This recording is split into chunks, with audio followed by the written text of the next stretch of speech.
And then we're like, now it's just totally normal. You have all those numbers you're going to have right now, the floor is yours. All right, we'll call the meeting to order, starting with roll call. Sarah Gutierrez. David Schwartz. Jill Ingber. Blake Moore. Gail Linden. And Rick Poland. Moving on to approval of tonight's agenda. Hank, are we to defer item 6 now or once we get there? I would defer it now because you're approving the agenda, so you can approve it as amended. Okay.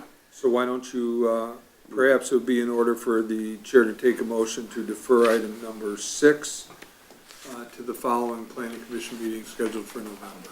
So moved. Second. All in favor? Aye. Passes. Thank you.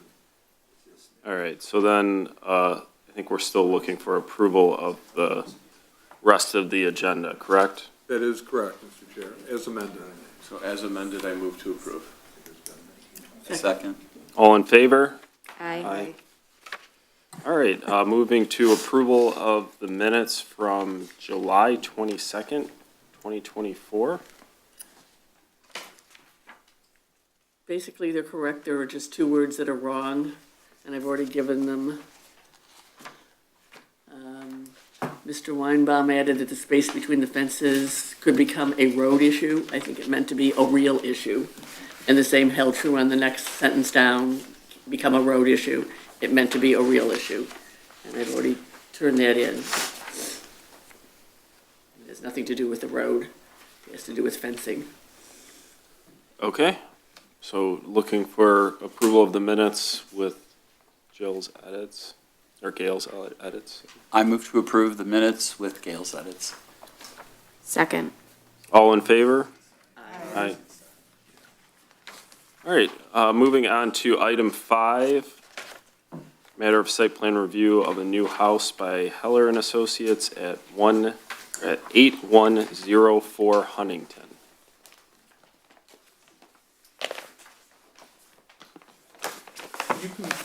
You can speak from the table if you prefer. Okay, If it's sure. easier, just make sure you speak into the microphone so we Oh, can hear great. you.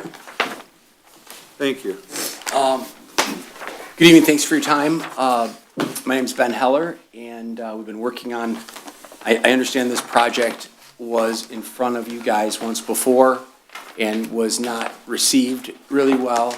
I think the clients did kind of what Hank always tells me that the board really likes to see. They took the board's advice, went back and started over again, and they came to me and we just got rid of everything else they had done and we started totally from scratch and tried to put together a house that I think would really kind of fit into Huntington Woods nicely, that meets all setback restrictions, square footage restrictions, height restrictions, complies on every front with, you know, putting a beautiful landscape in and really trying to do something that will be kind of one of the beautiful houses in Huntington Woods. Really nice materials. I know you guys have the list of all the materials. I don't know if you want me to go into those or answer questions. I did do a rendering just in between when I turn this in that we could pass around. It's just an artist's depiction of the house, which helps you to kind of see the 3D. It just helps you to see what we're doing a little bit better. So I thought that would be helpful. And I guess I could go through some of the materials and things, or I could let you see if there's any questions.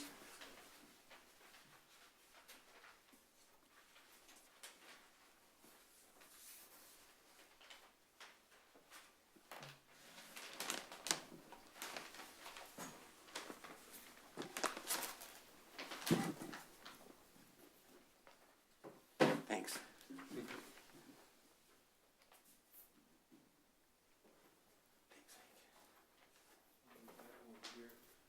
We'll actually put this here so that if there's in a camera shot, somebody might be able to see that. Oh, cool. Oops. I can make it back over. Thanks, Hank. You bet. And I will point out one thing on our package. The landscape plan, there's a dashed line that seems to represent the setbacks. That is not correct. The landscape architect that did this did this plan for us, he showed that wrong. We have a certified survey included with the house shown as it's supposed to be, complying with all the setbacks.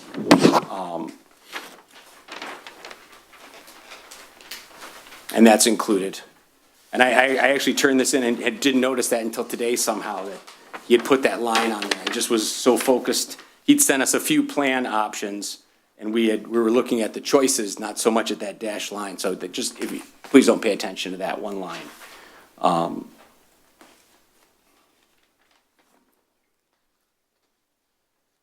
right, Hank, if you could go through. Absolutely. First off, this is a significant departure from the plan that we saw previous to this.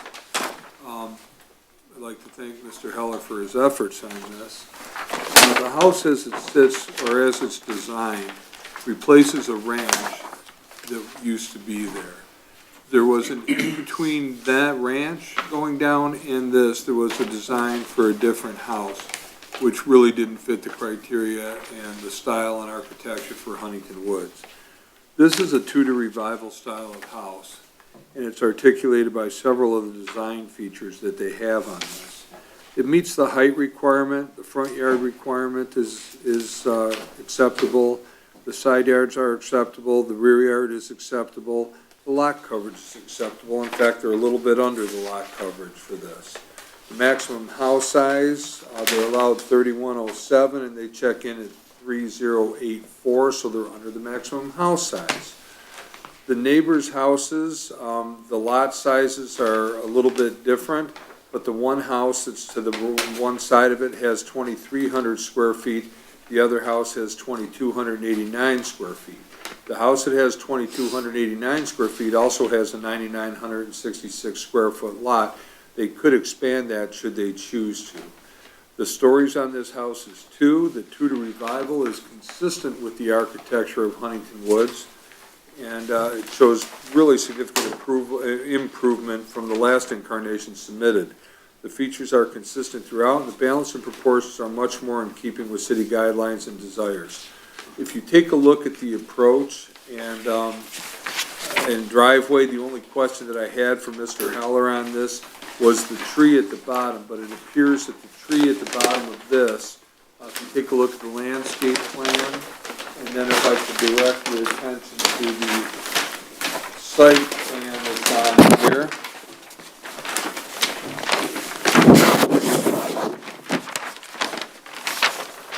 If you take a look at it, the way that the tree is down here, you can see that this one shows that the one with the plan set shows it a little bit further away, but it also shows the flare not going towards the tree.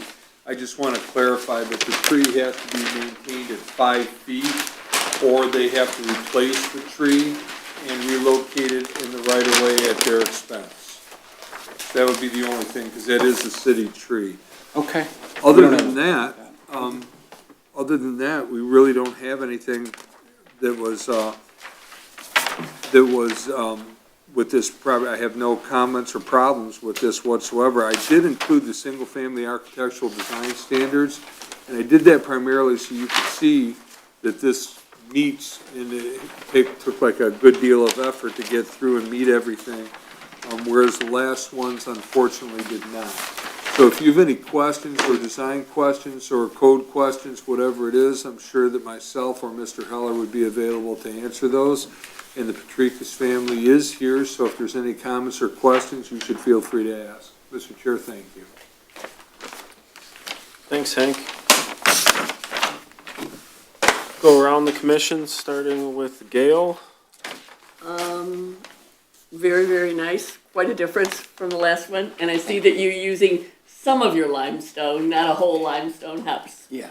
The question that I have is Subtle. the house to, I guess, the south, the Tudor style to the south, or whatever it is, Tudor revival, is that also a flat roof coming up? I noticed that yours is up to a peak and then it's flat, in 2 different areas, and I'm just, You're, wondering about the flat roof on the house. On our house or on the house near us? Well, both, I know it's flat on your house, on the design, over the garage and over the main part of the house. Yeah. It goes up and it's a flat roof. And what? Essentially, I don't, I mean, you know, when you look at our roof plan, you see that. I believe that when the house is constructed, you won't even know there's a flat there. It's done to avoid the roof just continuing up higher than it should and looking awkward. It's something that's been done historically. It's not a mansard roof. You can see there's a lot of roof showing. Correct. And it's something that we've done on projects, you know, for years. Okay. And it will be a real subtle detail. It helps to keep the house from not being too massive. Okay. I'm just looking at the picture on your first page that shows Yeah. the houses to both sides. And the one to the right of it almost looks like it goes up, and I'm wondering if it goes flat or it doesn't. That you're wondering that. I think that house does have a flat on it. That's what I was just wondering. I think don't it's, know. in other words, our roof shape is very similar to theirs. And then their pitch looks almost exactly as steep as ours. So I'm thinking you're probably correct. Because see their entry roof, it almost goes up too high. It almost seems like that roof does. Right. And it just in that very short distance.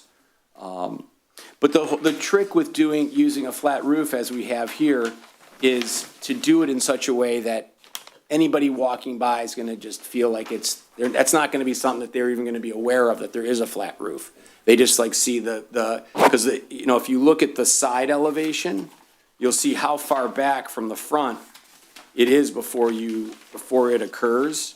So on the garage, that's a very small flat area, right? And it's in the back, we want to keep the lanai below that roof. And then on the upper, you can see when maybe if you're looking at the roof plan, but if you look at the side elevation,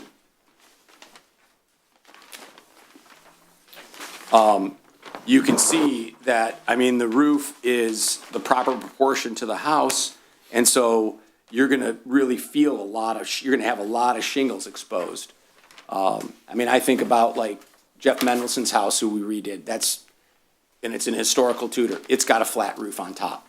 Same kind of concept. The main body of the hip is a flat, and then the lower gables, Is finish.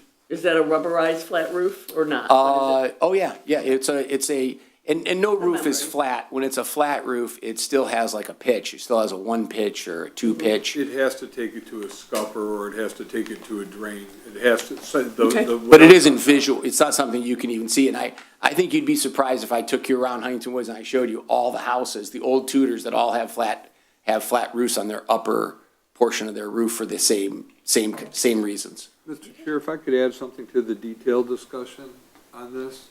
I just want to point out that the house to the right, if you take a look at it, you'll see several things that are similar to the house that Mr. Heller's designed. They're different, but yet they're similar. If you take a look and you see how the roof lines are similar between the garage. And the top part of that is done twofold. One, you see it a lot around here in particular, not so much in England where the original Tudors were and house heights didn't matter, but here, you're limited by house height in Huntington Woods. So there's two things that help with doing that. One is it keeps the mass of the structure down significantly. The other thing is it decreases the amount of shingles that are exposed that people would look at. So the house seems more typically in proportion. If you take a look at the front gables that he's got on there, you'll see that one of them pretty much meets the peak. The second one may be a little bit lower, 6-8 inches, something on that order. So that's what's happening with that. The other thing that you'll notice too, and this is typical with Tudors, if you take a look at the picture on the right of the first page, you'll see a highly articulated chimney with pulled brick and that styling on that house for that Tudor revival. Mr. Heller's chosen to go with a cap with another layer going up, and I assume those are clay pot tops. Yeah. So, chimneys have always been a big focal point for Tudor revival structures, and this one is no different. The other thing that you'll see consistency with on Mr. Heller's design is you'll see the half round of the door. You'll also see the round window next to it. So those are things that are consistent in keeping the round and the rounded portion of that. along, you know, consistent with the house. Also, if you take a look and you see the, over the garage, you'll see a rounded window on the top of that. The bay window at the top of the center section has a standing seam metal roof on it, and the rest all have roll-locks. So the structure is consistent, and there's nothing on this house that really wouldn't be consistent with a Tudor revival. Also note that the chimney that's going to be on the lanai on the outside of the house also matches the chimneys on the right side of the house. So there's consistency with that. The house that's on the left side, just to go over that, it's a smaller house, but it's on the same size lot. But even if you take a look at that, which this is a quasi-Tudor revival, you'll see that the chimney has some articulation on that too. So again, it's consistent with how that goes. That's my architectural bug kicking in. If you have any other questions, I'm happy to answer them. Yeah, we pay attention to making sure all the widths of the windows are all consistent on the front, so that it's just, when you get houses where they have all these different window sizes on the front, it becomes like visually cluttered, I believe. And so we really try to be sensitive to things being in balance and things being consistent, which is just, it's just easier on your senses when you look at it. And historically, that's how it would have been done. And then like Hank was saying, we're repeating things, like we're repeating the diamond glass in the center entry above the front door, and we're repeating it in the front door, which I think will obviously be really, really beautiful on the front of the house. You know, I would draw your, like the 220 Merrill building in Birmingham, which was actually the original Edison. That's where you used to take your light bulbs to get your light bulbs replaced for free in the 20s. It's done very nicely. This is, like, the way I did the limestone here, where it's just a base and it's not a whole house of limestone. You'd see, that's the way it's done there. And there's a lot of other examples of that style, but that particular building, I think, and and I know we all agree it's one of the most beautiful Tudor examples. This is gonna have some of that vibe. The other thing I would say about the flat roofs is the idea is that when you look at this elevation, where the flats occur, actually, it appears to be a ridge, right? If it's exactly the same width, the side and the front, and you let it finish, you'll have a teepee, right? If it's wider this way than it is deep, well, then you'll get a short little ridge, which never looks good. And it's not that often that you're an exact square, right? So you have ridges, so because you want to see the ridge on this house from the front, right? So what this makes you think is that it's at some point on the side it's forming, but it doesn't, because it becomes a flat. But you have the illusion of a ridge, and that's the. No, I was just, I didn't have a problem with it being a flat. I know that the plans called for a flat, and I was just noticing the one to the side that I thought's a flat. And if you look Yeah. at your photograph of your picture to the left, the house behind it, which is on Yeah. Wareham, okay, which Probably is has across the one, street too. from the house that I grew up on, because I grew up on that street, also has a flat behind it. So I know that they're there and in Hampton Woods. So I was just questioning. And if done properly, they're kind of like disguised. They're kind of like you don't know they're there. Okay, it's beautiful. Thank you. Blake? Yeah, I agree. I think it looks amazing. I think it's contiguous with the neighborhood. I think the floor plan is good, the space planning. I have no critique at all. Thank I think it you. looks great, and I hope you guys are happy. We are. Yeah, it looks great. It's like a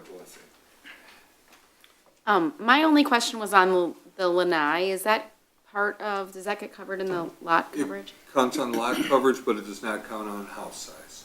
Okay, so it was already taken into account on the lot, okay, Taken okay. into consideration. I agree, I think it's gorgeous, and it looks really, very Huntington Woods. It fits within the neighborhood, so. Yeah, when they came to me, I was excited about the idea of being able to do something I've been thinking about a lot. I just hadn't had anyone come to me and say, I want a classic-looking house in Huntington Woods. And we're prepared to make the investment to do masonry chimneys and to use the, limestone but use it with restraint. It has to there's to be a balance. And so it was exciting to plan this house, because it, they let me kind of just do whatever be the most beautiful thing with it. And they had a few things. They wanted the bow window, which obviously fits in really nice on the side, and a couple other items, but yeah, so thank you. Yeah. Same, I don't know what the prior draft looked like, so this looks lovely, should fit in nicely, and I have no other comments. Sarah? I agree. It's nice to see someone build a new house that's not just a modern house that sticks out. It's really beautiful. The attention to detail is really nice. And it looks like it's gonna be a great home. Thank you. Hank, do we have any comments or concerns from the city's engineer? We do not at this point. The only thing is that I would suggest that you approve this subject to a final review by our Nowak and Frous, our city engineers. That's it. And the only other thing is, no, we're good. We're good with that. The only other thing that I want to point out is on your first page of your blueprints, Yes, ma'am. you've got a 5-digit address and it's a 4. Oh, You've got an 8104 rather than 8104. We talked about that, but I Yeah. wasn't gonna make them redraw it. Oh, no, I'm just commenting that they're not gonna put the wrong number on it or whatever yeah. else, or, Sorry about you that. know, it's okay, I'm just, That'll be I'm a on him if proofreader. he does. Yeah. Yeah. All right, my next question, window sizes. Unless I'm missing something, I don't see the sizes called out. He didn't put this.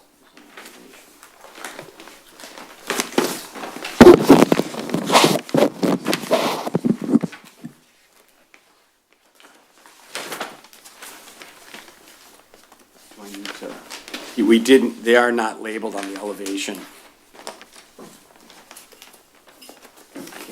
They're all, you know, what's good about this house is, like I said, the module, they're all the same sizes, except some are a little taller.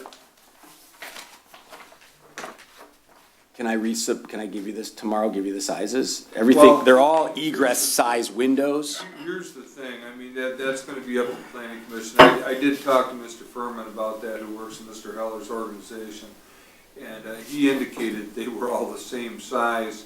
So But- two four is the, like with the Tudors, we wanna go tall and narrow, you know, we don't want these wide, short windows. So 2.4 meets fire egress. So a lot of the windows need to be 2.4 to be consistent. I think we made the leaded windows over the front, we went a little bit smaller, narrower on those. But the heights, like the main level is gonna be 10 feet, right? So we set, all these windows are set at 9 feet on the main level. So when you see all the windows around the main level, they're at 9 feet. So we have a 24-inch transom.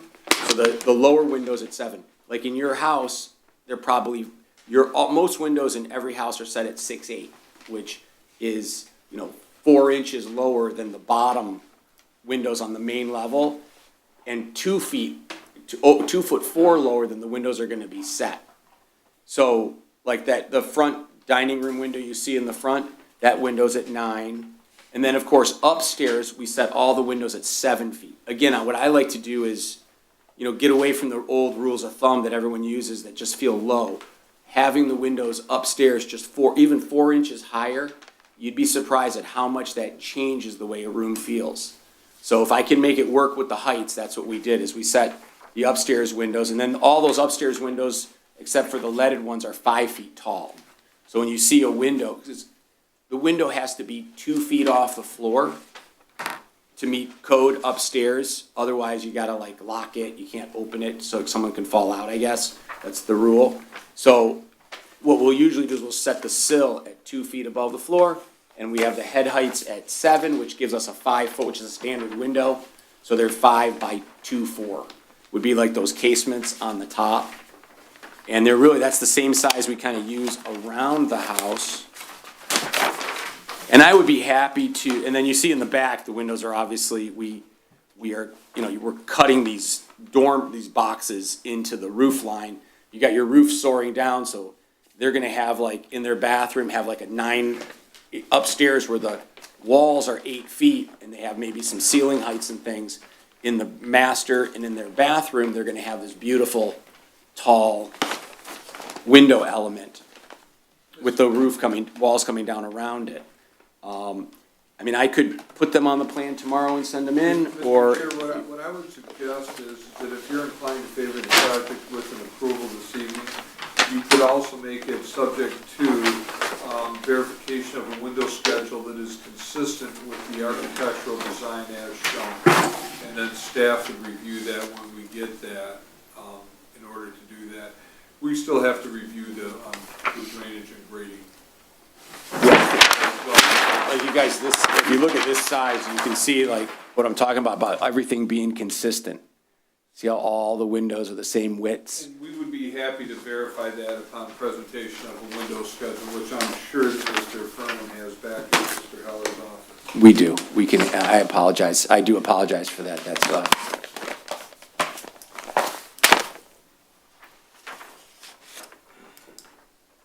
Dave's in trouble.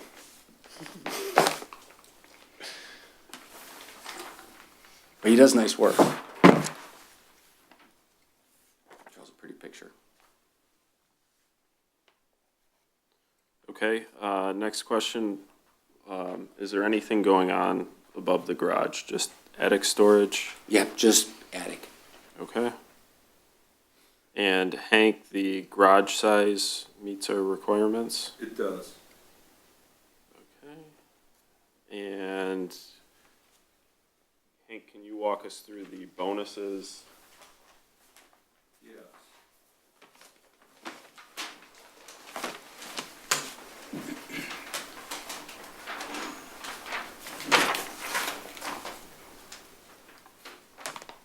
Okay, so they have in the lot that they're at 2,500 by right. They have 107.4 lot bonus. The fenestration guy, they got 150 square foot bonus for that because when we scaled them, they showed up to be close enough that we were okay with that. They also got the 250 square foot architectural details bonus and 100-foot step-in second floor bonus, which allowed them to go to 3,107 square feet, of which they're using 3,084. So they're using less than what was allowed. What are we counting for the architectural details? The architectural details were the row locks. It was here. Row locks, brick details, soldier course above the windows. They had the swept peaks and the chimneys. What else did they have on here? So enough where they're They're more way- than Way more than Okay. three. Well more than three. All right, and then stepped-in floors. We counted for the stepped-in floors, the area over the garage, the area over the front right-hand side. And those were in the back of the, if you take a look at the rear elevation, you see where they have the roof on the back over there with the standing seam. We counted that as well. So they needed to have two, they had three. That was what we counted. They're not complete floors, but they do have step-ins.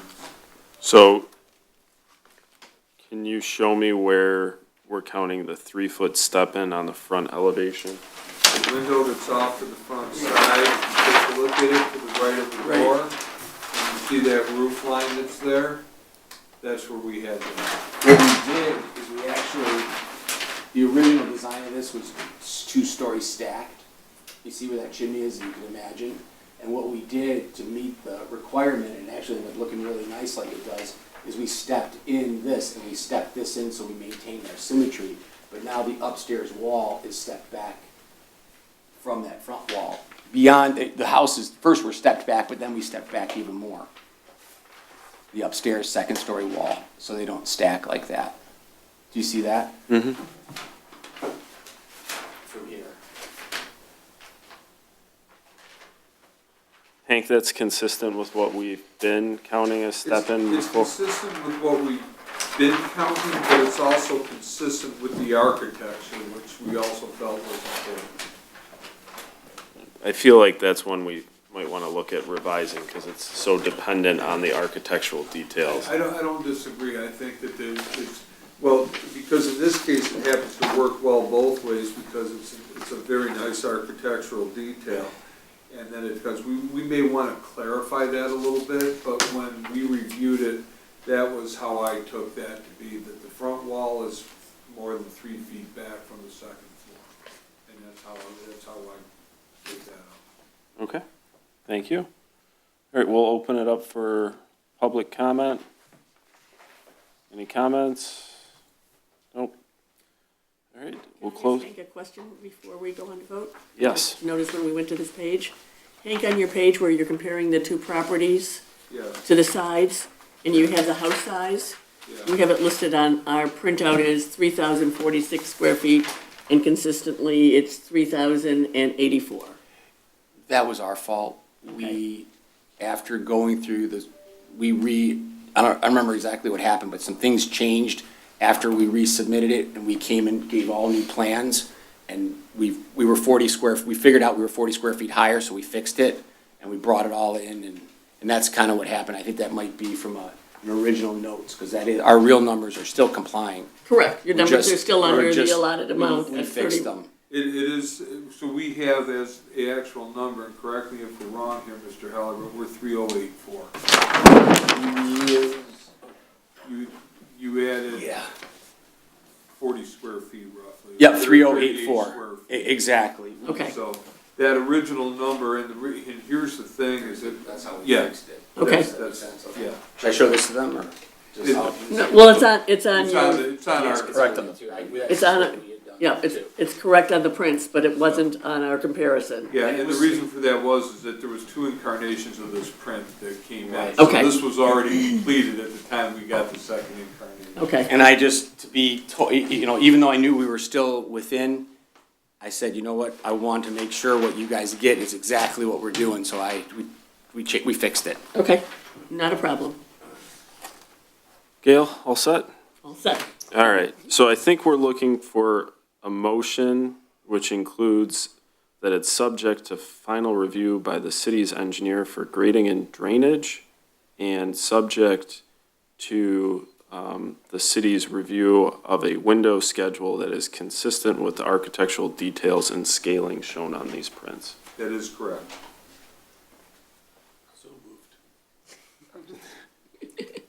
I'll make the motion if I don't have to restate it.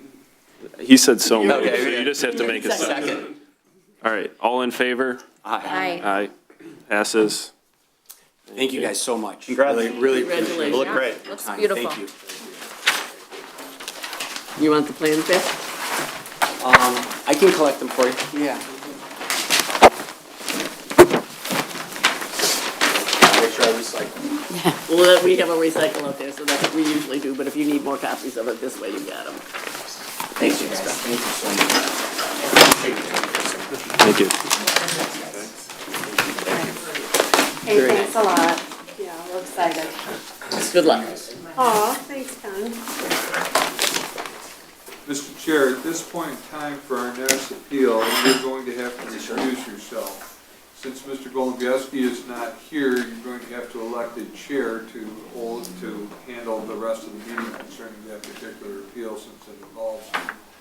So, if you want to hold the nominations and the chair for the rest of the evening, that would be great.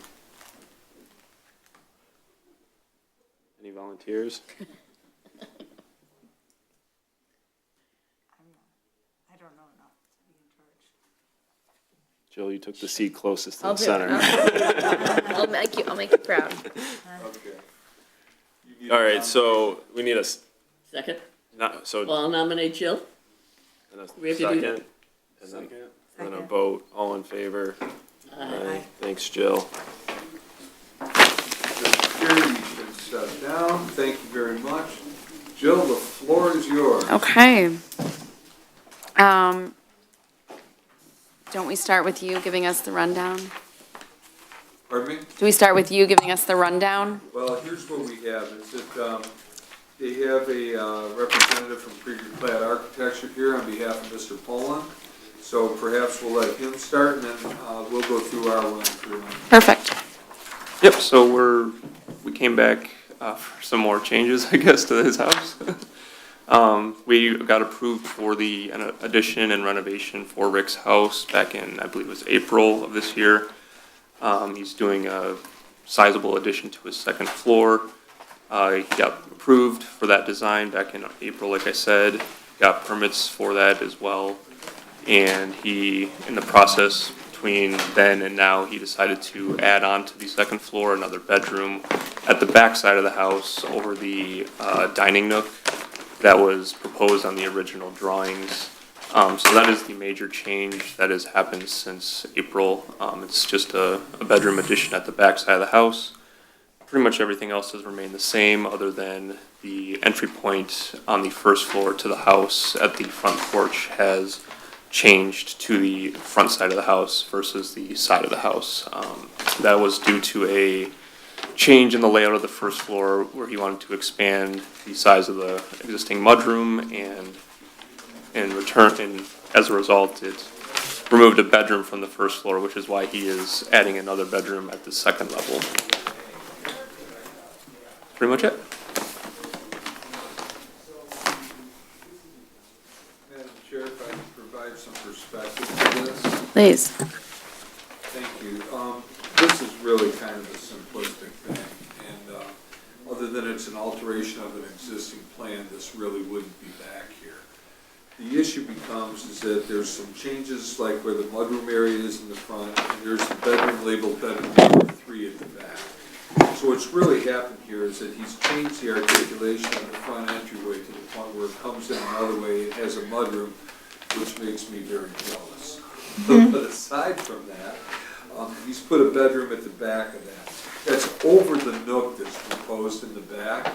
So the space is already there. The space is already accounted for. He's still well under the maximum house size. And he is still meeting all the criteria because he has the fenestration on the sides. He has his fenestration over the sink below. And if you take a look at what he's done here, it's almost a no-brainer to add that room. You have the space, you have the floor, you have the supports. It's nothing to add that. That turns that into a third bedroom upstairs with a guest bedroom downstairs as well. Makes all the sense in the world to do that from an architectural standpoint. Having said that, again, if you take a look at the way that the house is,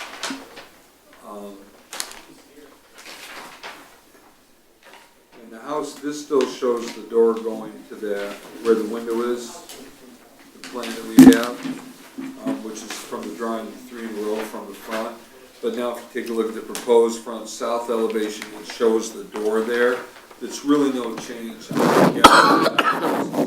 space for the door, so that's actually okay. If you take a look at the structure for what we have on the rear of the north elevation, and you see over the door wall that's in the back out of the nook, that he's proposed the same type of material. He's proposed a low slope roof so that it's below the roof over there. Same type of material. He's using the corner boards for the siding. The trim boards are around the windows. He's showing gutters and gutter details, which is fine. And then also, if you take a look at it, he's showing windows on all sides of the elevation for that small second floor. Plus, the first floor has, if you take a look at the right, the east elevation, has more than enough windows. So that side as a whole is well over the required. This was a simple one. To be real honest with you, if we could have approved it administratively, we would have. But because of Rick's position in the community and as chairman of the planning commission, this was the right thing to do. So if you have any questions, we'd be happy to entertain those, as I'm sure he would. Okay. So can I ask a question at this point? You can, or you can start and go around the board. Typically, the chair would go last, Okay. unless it's a procedural question. But I can wait. Okay, Gail. It makes sense to go up on what you've already got. So, it did add much square footage and everything else looks the same and remains the same. And we have the window sizes on the windows, so I don't see any problem with it at all. I think it works. So, you know, I'm in favor of it. Blake? I agree, it's a no-brainer, I have nothing more to add. Agreed. I agree, I have no questions. My question was only clarifying, like, the square footage, all of that's remaining the same, it's just the configuration of what's going in No, there. square footage is increased by a minimal amount. 100 and some odd square It's feet. only 100 and some square feet. Oh, Which is just the size of the new bedroom on the second floor. It's only increased by the size of the new bedroom. The rework in the front is Got it. within the confines of the original house. okay, that was my question. It went up 132 square feet. Yeah, it's- Okay, but yeah, no, I think it makes sense. Open the floor for public comment. Seeing none, we'll close public comment. Motion to approve. Second. All in favor? Aye. thank you all very much. All right, thank you guys very much. Would you like the plans back? All set, thank you. At this point in time, Madam Chair, you have one more public participation, which you can handle since you are already the chairperson. There is something else on here? Yeah, there's always an ending public Oh. participation. Okay, we will open it up for public participation. Looks like there's nobody here, we will close public participation. Can I second. Meeting adjourned. Thank you. Thank you. Nice job, man. Thank you, I felt very powerful in that moment. 4 minutes of that.